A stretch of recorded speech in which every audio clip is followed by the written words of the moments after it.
G'day punters and welcome to the Wild West, brought to you by Betfair Australia.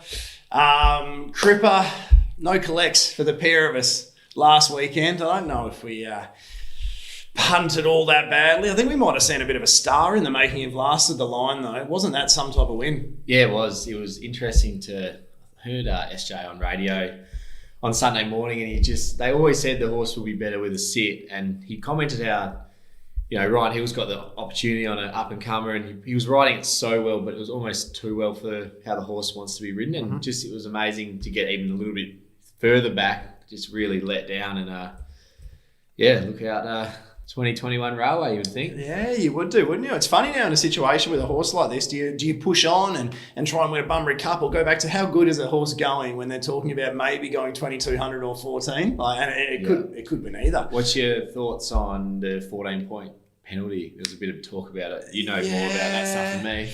BJ knows the most, I reckon. But I reckon it's what we need to do is, okay, first of all, they need to know that that's the penalty they're going to get. If they do their research, you should know that's a penalty you're going to get. But we need to encourage the younger up-and-coming horses to go in this race without being completely hammered. It's a $100,000 race. So if you win 2 Saturday races, you win more money and you get 7 or 8 points.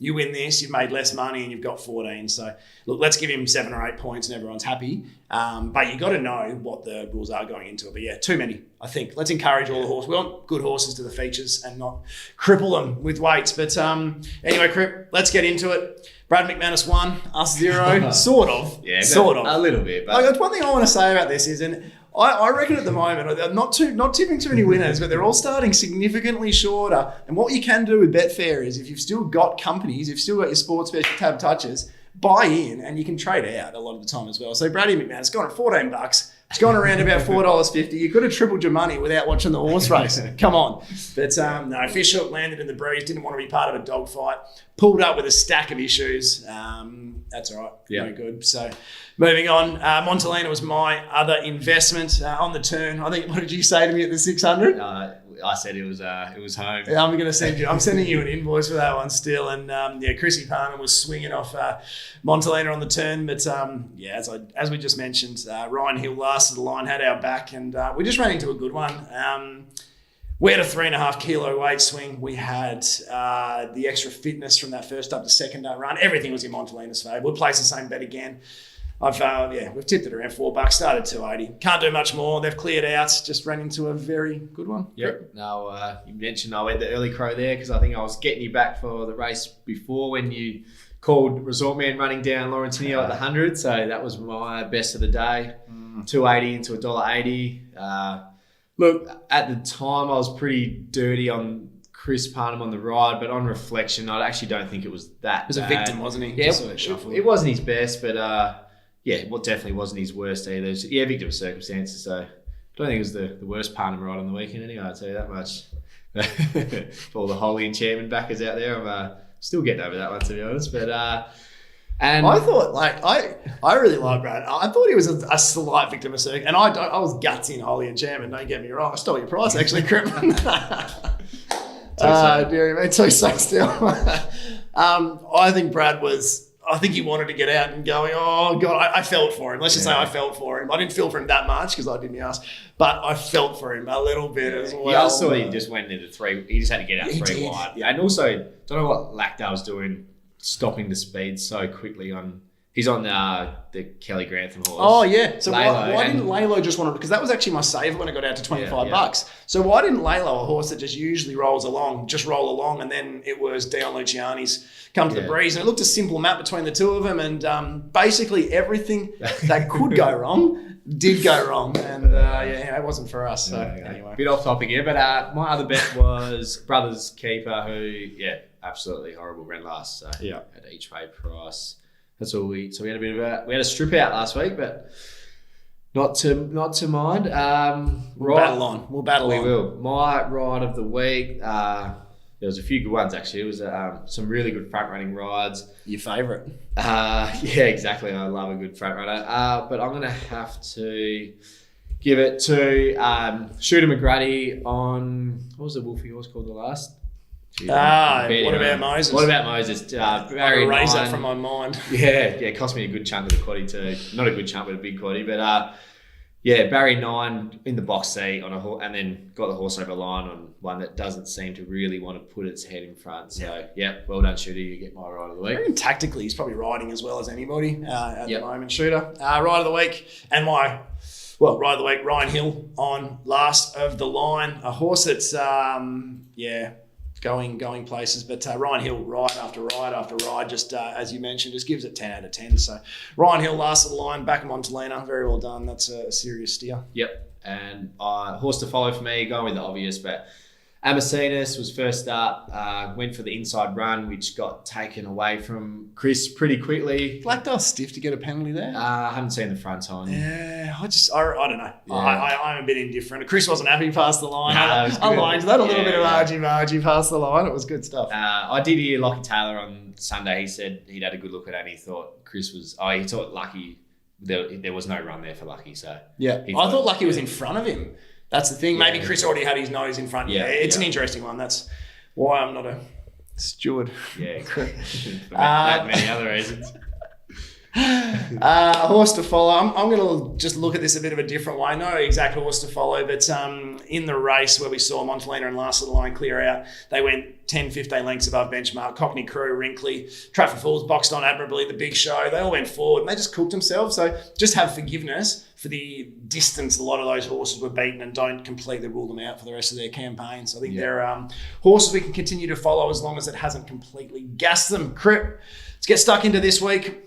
Current prices for the pair of us probably aren't quite there and what we want at the moment. So today is going to be more of we're just going to discuss what we like, what we're looking for price-wise. And it's really a really good day to bet on the exchange and bet late on the exchange, because I think there's a couple that are currently under the odds, which will probably begin under the odds, which will give others the price we need. I'm trying to spit this out. The price we need late on the exchange. So let's get into it before I keep on. Bit of a theme of the month for me. I've just really finding it hard to identify much early value at the moment. From a tipping point of view, this is my lowest ever outlay month since I started, and haven't had a single pre-post bet at Ascot. So, but I like a few. They're just short at the moment, so we'll talk about them and see what Betfair does late. Yeah, I agree. All right, so race number 2, we're going to kick off. We're not going to talk about race number 1, but go the slug. You get a little part owner sitting here, Crip. We're going to go around second favourite, and if we're ever going to win one, this is it. I do think Yardman will probably beat us, but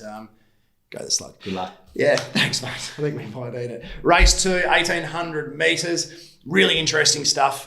We actually haven't discussed these yet, so I'm actually looking forward to hearing your opinions on a couple of these. The speed map is integral here. Bow count drawn 7. That's Funny As drawn 8. They're your 2 go forward horses. I think they've got too much speed for Blaze and Kazar, who's pretty well placed as a 52 rater and a 69 plus. So well done, guys.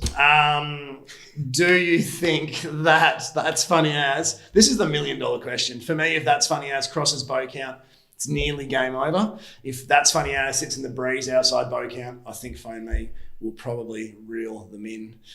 But do you think it crosses? Am I backing it? Will it cross it? Mate, you've absolutely read my mind there. So last night when I was looking at it, I priced my market thinking that's Funny As will cross and find the front. I thought he did a fair bit of work last start when Comfort Me was trying to hold him out, but he managed to get there, roll him along, and he was just so strong in the lead. Bow count, it's the last couple, hasn't looked like he's been leaving the gates as well as what he's an 8-year-old now, as well as what he used to. But I've got That's Funny As 230, and if I knew that he'd find the front, I'd be diving in. But you just hate to launch at the $3 and you see out of the gates and Ryan Hill's just riding bow count out and it settles in the breeze and then you got Phone Me not too far behind you, because I think, if That's Funny As is in the breeze, I think Phone Me will run over the top of the plate. Couldn't agree more. And Phone Me is going to be a very popular horse betting wise. So I often talk about risk versus reward, and So I don't know here at the $3. That funny as if the phone me money comes, we might see 360, 370 type thing. That's funny as it's a really difficult race in that sense. That's funny as the only horse I'm going to be looking at backing here. The best part is if we do get across, we've got Blazing Kazar on our back, Bocan in the breeze. They're going to stop dead. There's a couple of other $1 million pops in this race. If they get in between Phone Me and That's Funny As, it just means a more sustained run that Chris Barnum has to make. So look, I'm going to be looking to back That's Funny As. Probably going to hold off on the price for now, but the first 100 metres is everything here, Crip. I know. Wish I did some more in-play betting. I've got no idea how to do it, but it'd be a great one to dive in. I'm not quick enough, and I'm watching on a delay anyway. It's all too hard for me. Deary me, can't back it win a pre-race. How are we going to back a jury? Bloody hell. All right, we're going to jump to race number 5. The feature, the Lex Piper. The Lex Piper opener here, and it's good to see Kira get a couple of nice rides in the 2 features, Crip. Again, speed map wise, the first thing I want to touch on here, you've got Castillo del Lago from 6, MTA from 1. Again, I'm not sure, and it's a really integral part of this race.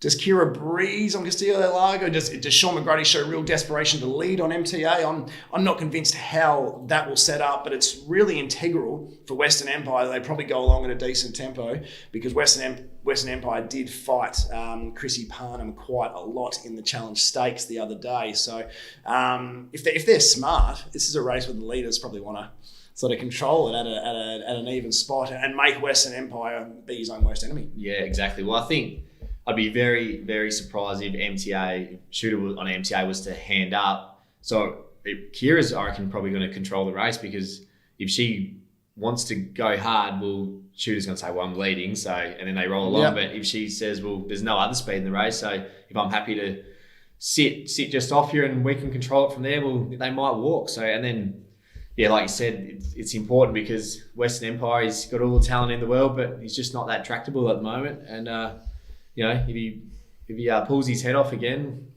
he looks to risk it. Sub even money, doesn't he? He certainly does. I mean, I expect him to probably win, but I'm sort of 230 Western Empire, 330 MTA. I'm not expecting to either get out to a backable price for me here, but really interesting watch going forward. But your market show much difference? $2 and $3, but probably could easily have it. As the market, $1.80, $3.40. Don't want to be against Western Empire. It's another one actually. If you were trading in the run, if you saw Western Empire settle, you'd probably take the $1.60. Did you hop in late last start? I did, yes. Yeah, I think so. Yeah, it was. Had a couple of frothies under me belt by that stage, and it popped out to 380, 390. Money's coming for kiss on all 4 cheeks from the awkward gate. I thought, hang on, hang on a minute here. I might be able to make a quick buck. It didn't eventuate for us. That was it. And they went that slow. Like we'll get to it in a sec, but Soleil sat in the breeze and ran the fastest last 200 of the race. So that's impressive stuff still, isn't it? Yeah. Anyway, so it's unlikely we'll have a bet there, but a good race going forward towards the WATC Derby in April, which futures market has just come out for. So that's something to have a look at potentially if you're able to bet with any of those other thieves.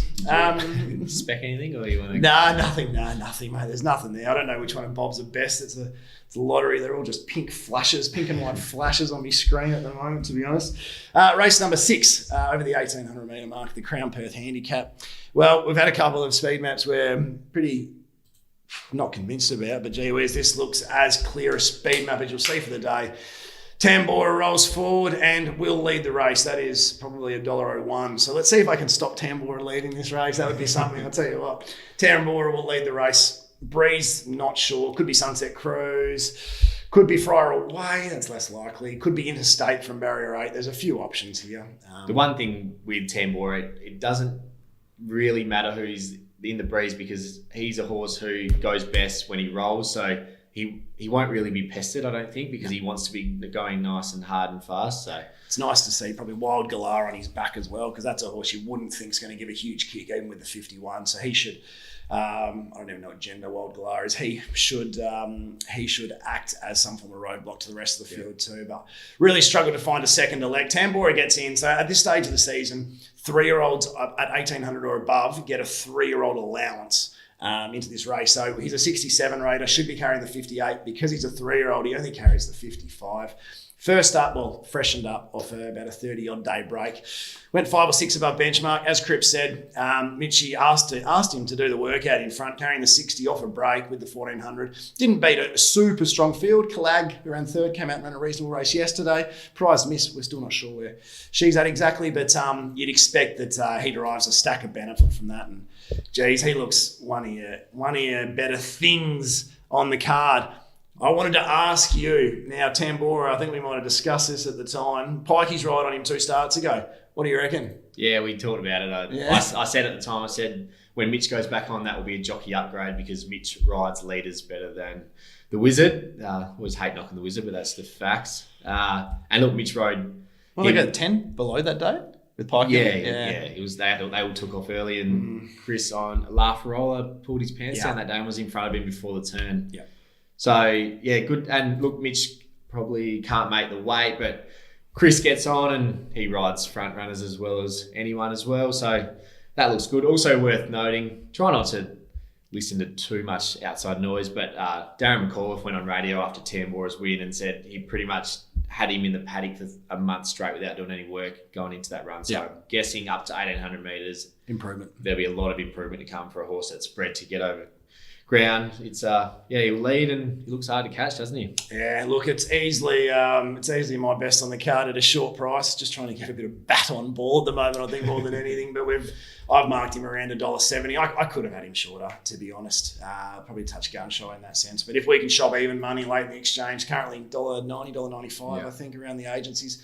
If we can shop even money late on the exchange, hopefully there's a bit of money Eurasia, Sunset Cruise, a few horses that don't rate horribly. Hopefully 1 or 2 of them get spec to some degree. And yeah, I think even money or above, we can make this our main play for the day. Yep. Eurasia was my clear second pick. Actually, he's actually come up just above my quote, actually, but he's been unlucky his last 2 starts ago. He was held up at a crucial time. And last start, Shooter tried to make a mid-race move when I'm not 100% convinced it was on, and he got left sort of out in no man's land a little bit. I mean, there's not many times when Mitch is leading and probably allows a mid-race move because he rides lead as well. So it was a tough effort nonetheless. With a more patient ride, I think he can figure. But yeah, like you said, Tambora, a horse on the up, leader, gets it his own way. He's hard to tip against him, isn't it? Yeah. I've got him 240, which might be a bit long, but I'll be keen to play if he drifts out to anything around that. Jeez, I'll be happy to see some 240. Yeah. That'd be nice. All right, Crep, this is, for me, the most... I doubt I'm going to have a bet here at the current prices, and I don't think anything's going to get to a backable price, but this is the race I'm most excited about for the day. It's the 1,000 guineas, won by Lonsdale Lady 12 months ago. I think that's the last winner I backed as well. 12 months to the day. It was, I was still paying my bill from that. Cracking little feature race fight. It's basically Pete Anthonitz and Declan Shembry versus Bob Peters. Talk us through it, Crip. What are we looking at here? Yeah, look, so I touched on Salaya quickly before, how she was able to settle in the breeze last start. They went really slow, and she just possesses this amazing turn of acceleration, even when she races without cover. But they can, if they don't go too hard out in front. And look, from a map point of view here, there's just no other speed in the race. I think she'll end up in front. You know, all the Bobs will be ridden conservatively, or probably trying to find cover. Who do you have in the breeze? Well, it was interesting, actually. We were talking to Simon Miller, was on the 1-1 podcast this morning. Very much worth listening to. Very funny man. A couple of good punting stories thrown in there. But Simon said he expects one of them to roll forward. If you've got 5 in the race, is it really worth sitting them all? So, look, I don't know. Vital Times has come out now as well, we should mention, from Barrier 1. That shouldn't change anything a great deal, which is probably going to act as some form of roadblock for Solaya, I guess. I've got Indigo Blue going forward. They went forward in the Guineas, or the Champion Fillies, sorry. The Champion Fillies landed in the breeze. That was on a heavy track, but only went down by lip to watch me dance. So Indigo Blue probably goes to the breeze. Look, the rest of them, with Bob's 5, how do you separate them? jockey choices. Like Kira, great pickup ride, Kira. I thought Pure Devotion wasn't far from the first pick, and I'm presuming that Kira, because I know that Carberry is second pick, Chris Parnham first pick, McGrady has a party ride a bit for Bob. So Kira's probably the fifth pick. I think so, yeah. But I don't think she's far from the pick of the pick for this race from the barrier. So, dearie me, it's a great learning curve, this race going forward to Oaks betting, to going towards Derby betting. I think the winner of that race will probably come from this. But are any of them going to improve enough to get past the Leia Crew? That's probably, you make a good point there. When you're tossing up whether the stable's fifth best pick might actually be the best pick, I think it shows how even they are. Yeah. And look, I don't think in any years Bob's going to unveil 5 superstars. So it probably also is a reflection that this might not be his strongest 3-year-old year. Maybe they're all sort of above average, but not going to see a perfect reflection or anything like that. Which, look, I just think Saleha is weighted certainty. Oh. She's at set weights and penalties. She's a 78 rater. The next highest is 68, but she meets them at worst 2 kilos higher, so she's just absolutely thrown in. But the main factor here is, I touched on it before, she's just got this amazing ability to sprint off a slow tempo. She's going to get it all her own way out in front. I think she'll kick on the turn, and that'll be the last day we see of her. Yeah, no, I agree. I think Saleha has this at her mercy. I just can't take 210, 220 when there's 5 Cerise and White runners that are untapped behind us. I mean, geez, if one of these has got a little bit more than we expect in the tank, it could be danger, but no, I'm with you. Saleha is absolutely flying. And Chicklet is another horse that is probably a little bit underrated from the Dan and Ben Pierce yard. Maps really nicely. It was really good first up, and should be running a race as well, Crip. Nah, it's always nerve-wracking taking on 5 of them, because while they haven't, it's hard enough taking on one of them. Isn't it? While they haven't probably showed enough brilliance over those 12 to 1400 meters, you just never know over 1800, and watch the next Tuscan Queen just come out and brain them, but.